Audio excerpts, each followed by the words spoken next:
Hello, my name is Dave Mother. I'm the author of the book Not Child's Play.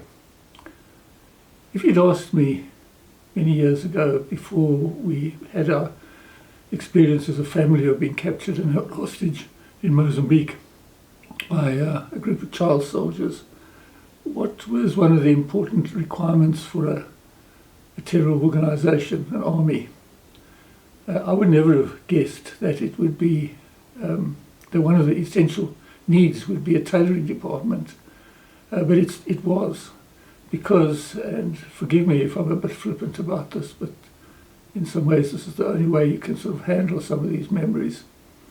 When you go shopping with an AK-47, you don't have much chance to try on the clothes you're procuring.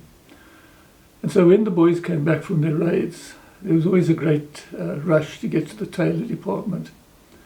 This is the house where we spent our 7 weeks when we were captured. It was a hut in the bush, in the middle of what was the Imambane headquarters of Renama. And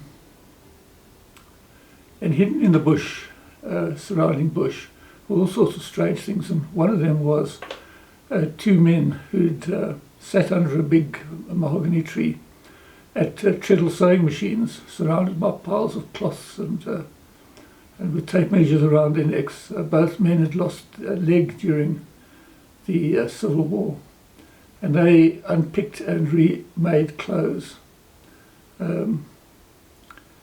This hat that I'm wearing was made by them.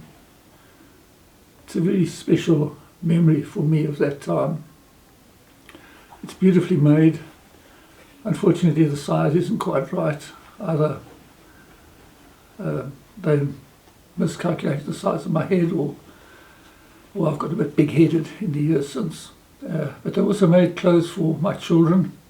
We were there in the middle of winter, and when we were captured, the children had nothing but the shorts they were wearing at the time. So, and here they are, showing off their clothes once we got back home.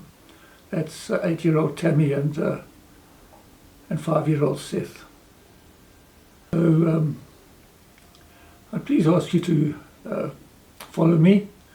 I'm going to be telling you a little bit more about this very strange time that we experienced of living with these boys in the middle of a very active civil war. Extraordinary story. And the boys were an enigma that to this day trouble me, because on the one hand they were brutal killers, but on the other hand they were just children, and there was lots of laughter and fun and funny things that happened, because at the end of the day they were just children. So please join me, follow. I will be posting more stories about the strange and bizarre things that happened to us while we were held hostage. Thank you. Bye.